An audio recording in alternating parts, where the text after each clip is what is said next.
الحمد للہ وکفیٰ وسلام علی عبادہ الذین اصطفیٰ اما بعد۔ پورے عالم اسلام میں اس بات پر خوشی منائی جا رہی ہے کہ استنبول میں آیا صوفیہ کے نام سے جو کسی زمانے میں عیسائیوں کا کلیسا تھا، اور اس کے بعد محمد الفاتح نے جب 6 صدی ہجری میں استنبول کو فتح کیا تو اس کے بعد اللہ تعالیٰ نے ان کو اس کی توفیق دی کہ آیا صوفیہ کو وہ ایک عظیم الشان مسجد میں تبدیل کر دیں۔ پھر وہ مسجد کی شکل میں تبدیل کر دیا گیا، وہ کلیسا مسجد کی شکل میں تبدیل کر دیا گیا، اور صدیوں سے وہاں نماز پڑھی جاتی رہی، اذانیں ہوتی رہیں، تلاوت ہوتی رہی، اعتکاف ہوتا رہا، مدرسہ چلتا رہا، دین کی تبلیغ کا کام اور تعلیم کا کام ہوتا رہا، یہاں تک کہ پھر وہ دور آیا کہ جس میں مصطفیٰ کمال کے نام سے دونما قبیلے کے ایک یہودی کو اس بات کا مغربی صلیبی اور صہیونی طاقتوں کی مدد سے یہ موقع ملا کہ اس نے خلافت عثمانیہ کے ترکی کا خاتمہ کیا اور اسلام کو بے خوبن سے اکھاڑنے کی ہر طرح کی کوشش کی۔ اذان پر پورے ملک میں پابندی لگا دی گئی اور یہ لازم کر دیا گیا کہ اذان دینی ہے تو ترکی زبان میں دو۔ قرآن پر پابندی عائد کر دی گئی، اسلام کے مظاہر پر پابندی عائد کر دی گئی۔ شاید دنیا میں اتنا بڑا ملحد کوئی گزرا ہو جس نے ایک مسلم ملک کی پہچان کو ختم کیا اور پوری طاقت سے ہزاروں علماء اور مسلمانوں کا قتل عام کر کے اس خبیث و مجرم و ملحد نے پورے ترکی کو ننگا بچا کر دیا۔ اور اس نے یہ کوشش کی اور اس کوشش میں اپنے تئیں کوئی کسر نہیں چھوڑی کہ اس ترکی میں اسلام کی رمق باقی نہیں رہے گی۔ اور کہا جاتا ہے کہ جو شیخ الاسلام تھے ان کے سر پر اس نے قرآن پٹخ دیا تھا کہ لے جا اپنا قرآن۔ تو وہ ایک بڑا مجرم و خبیث قسم کا یہودی تھا جس کو یہ موقع مل گیا فوج کے ذریعے سے کہ وہ ایسے مسلم ملک پر قابض ہو گیا جس نے مدتوں عالم اسلام کی خدمت کی، اس کی عزت کا تحفظ کیا، اس کی آبرو کو سنبھال کے رکھا۔ جس کو اللہ تعالیٰ نے یہ توفیق دی اس پر ایک ایسا مجرم مسلط ہوا جس نے ترکی کو اسلام سے بالکل محروم کر دینے کی کوشش کی، لیکن جسے اللہ رکھے اسے کون چکھے۔ اللہ تعالیٰ کا نظام اپنی جگہ کام کرتا ہے۔ تلک الایام نداولها بین الناس کا اصول ہے، یہ رات و دن کی گردش ہے جو ہم کرتے ہیں، حکومتوں کو بدلتے ہیں، کسی کو بٹھاتے ہیں، کسی کو اٹھاتے ہیں، یہ اللہ کا نظام ہے۔ 10 سال میں پورا ہو یا 100 سال میں پورا ہو، تقریباً 100 سال کا عرصہ گزر گیا کہ اس مجرم نے اس مسجد کو جو صدیوں سے مسجد تھی، جہاں اذانیں بلند ہو رہی تھیں اور جہاں نمازیں ہو رہی تھیں اور جہاں قرآن پڑھا جا رہا تھا اور جہاں اعتکاف کیا جا رہا تھا، اس نے میوزیم بنا دیا۔ یہ بات 1930-33 کی ہے کہ اس نے اس کو میوزیم میں تبدیل کر دیا۔ اب 2020 تک پہنچتے پہنچتے کئی دہائیوں کی محنتیں، جن محنتوں میں بڑے بڑے مجاہدین کا حصہ ہے، بڑے بڑے علماء کی قربانیاں اس میں شامل ہیں، ان سب کی قربانیوں کا جو نتیجہ تھا، جس کا ظہور نجم الدین اربکان کے دور حکومت سے ہونے لگا تھا، اور پھر ان کے تلمیذ رشید رجب طیب اردوغان کو یہ ذمہ داری سونپ کر استاد گرامی دنیا سے رخصت ہوئے۔ اگرچہ طیب اردوغان ان کی پارٹی سے الگ ہو گئے تھے اور انہوں نے ایک پارٹی بنائی تھی، لیکن وہ اس بنیاد پہ بنائی تھی کہ استاد کا جو کام اس لیے نہیں ہو پا رہا ہے کہ وہ بالکل کھل کر مقابلہ کر رہے ہیں، ضرورت اس بات کی ہے کہ اس وقت مقابلہ ایسی سیاست سے کیا جائے کہ جس کو ہم دھیرے دھیرے ان مجرموں کے سر پہ پلٹ دیں جنہوں نے اس کا ہمارے خلاف استعمال کیا تھا۔ تو بہرحال بڑی حکمت کے ساتھ اردوغان صاحب دھیرے دھیرے اس منزل تک پہنچے کہ محمد الفاتح کی وصیت کو اور ان کے عمل کو پھر تازہ کر سکیں، اور انہوں نے آیا صوفیہ مسجد، آیا صوفیہ میوزیم کو پھر تبدیل کر کے مسجد بنا دیا، اور اس کی اذان کی جب آواز بلند ہوئی تو پورے ترکی کے مسلمانوں میں ایک نشے کی کیفیت تھی، اور پورے عالم اسلام میں ایک خوشی کی لہر دوڑ گئی۔ اور جس وقت یہ ہوا، یہ وہ وقت ہے کہ جس وقت ترکی اپنی خدمات لیبیا میں پیش کر رہا ہے، شام میں پیش کر رہا ہے، عراق میں پیش کر رہا ہے، ہر جگہ اس کی کوشش یہ ہے کہ مسلمانوں کے تحفظ کی جو ذمہ داری خلافت عثمانیہ پر تھی، اس ذمہ داری کو جتنا وہ سنبھال سکے۔ اس ترکی میں جو اس کو الحاد کے گڑھے میں پھینک دیا گیا تھا، آج بہت سے جاہل قسم کے اور بہت سے جھوٹے سلفی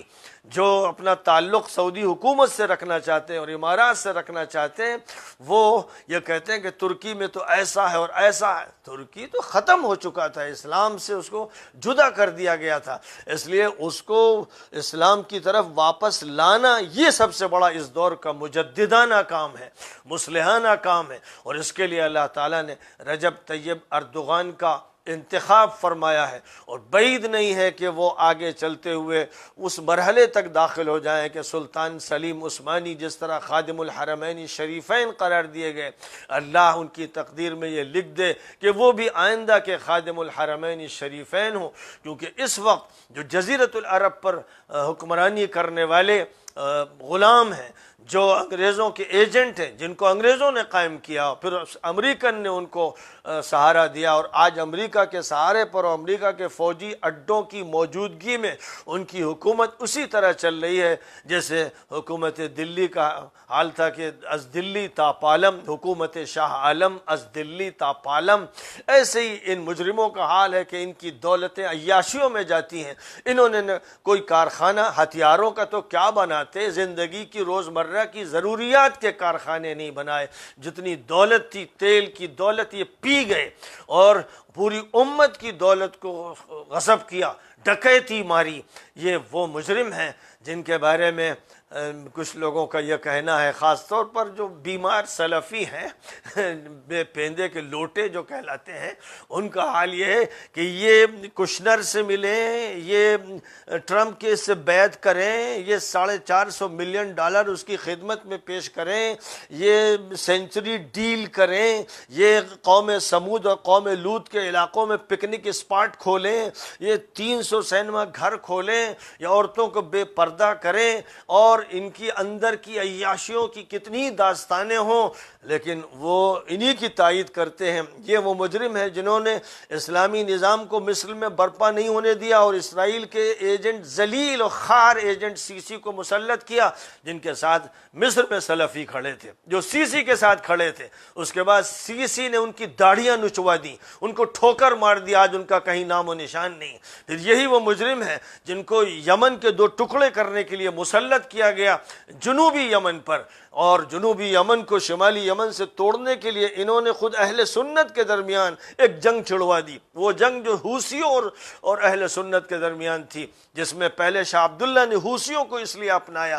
کہ اخوان المسلمین کو یمن میں غالب نہ آنے دیا جائے، اور اس کے بعد اب صورتحال یہ ہے کہ حوثی تو ان پر میزائل مار رہے ہیں، اور جو اہل سنت ہے ان کا جو حکمراں ہے عبد الربو ہادی، وہ ریاض میں بیٹھا ہوا ہے، اس کو وہاں انہوں نے بند کر کے رکھا، اور جو وہاں لوگ ہیں یمن میں ان کو جنوب اور شمال میں تقسیم کرنے کی پوری کوشش چل رہی ہے کہ یمن کے ٹکڑے کر دیے جائیں۔ یہی مجرم کر رہے ہیں۔ انہوں نے مصر میں اسلامی نظام ختم کیا، انہوں نے یمن کے ٹکڑے کیے، یہ لیبیا میں خانہ جنگی کر رہے ہیں۔ حفتر وہ خبیث، وہ مجرم، وہ ظالم، وہ ملعون کہ جس نے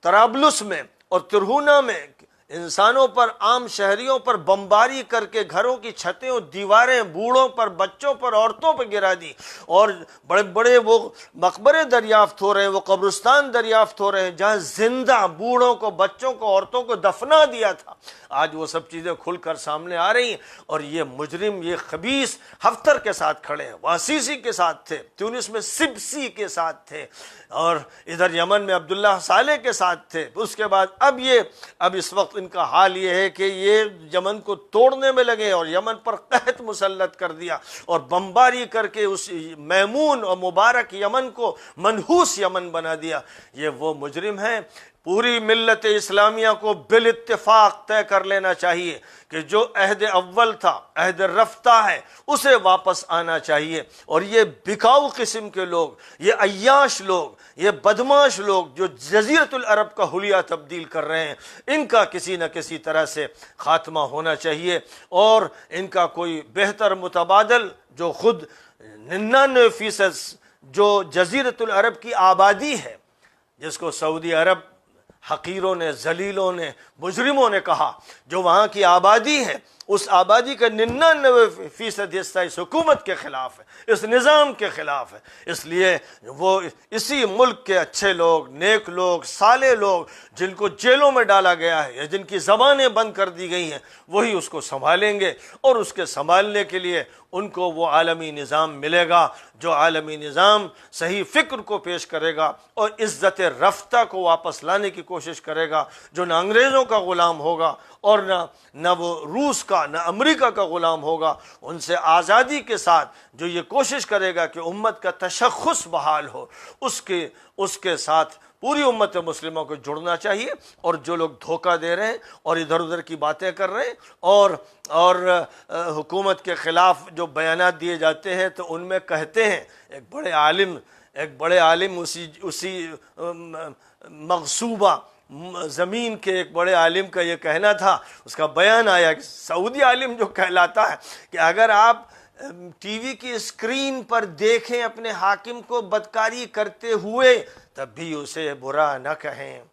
اور اس کی بات مانیں اور اس کی اطاعت کریں۔ تو اتنے ذلیل لوگ، اتنے گرے لوگ، اتنے حقیر لوگ اسلام کے نمائندہ نہیں ہیں، نبی کے نمائندہ نہیں ہیں، اور نبی کے اصحاب کے اور آل بیت کے نمائندہ نہیں ہیں۔ یہ گھسپیٹیے، خبیث، مجرم قسم کے لوگ ہیں جو حدیثوں کا غلط استحصال کرتے ہیں، غلط ترجمانی کرتے ہیں اور قرآن اور حدیث کو ٹکراتے ہیں اور اسلامی نظام کو تہوبالا کرنے پر لگے ہوئے ہیں، مصر ہیں، کیونکہ ان کا ایجنڈا ہی دوسرا ہے۔ اللہ ان لوگوں سے نمٹے، اور یقیناً انشاءاللہ اللہ نمٹے گا۔ لاکھوں مسلمانوں کو انہوں نے ذبح کیا، شام میں کیا، عراق میں کیا، یمن میں کیا، اور لیبیا میں کر رہے ہیں، اور کہاں کہاں کیا۔ تو ظاہر ہے کہ یہ سزا سے بچیں گے نہیں، دیر ضرور لگتی ہے، لیکن اللہ ان کی گرفت فرمائے گا، اور کہاں سے اللہ کسی کو اٹھائے گا مستقبل یہ دیکھ لے گا۔ اور میں نے یہ ضروری سمجھا کہ اس مسئلے پر کچھ اپنے تاثرات کا اظہار کر دوں۔ تفصیلی گفتگو انشاءاللہ کسی اور موقع پر ہوگی۔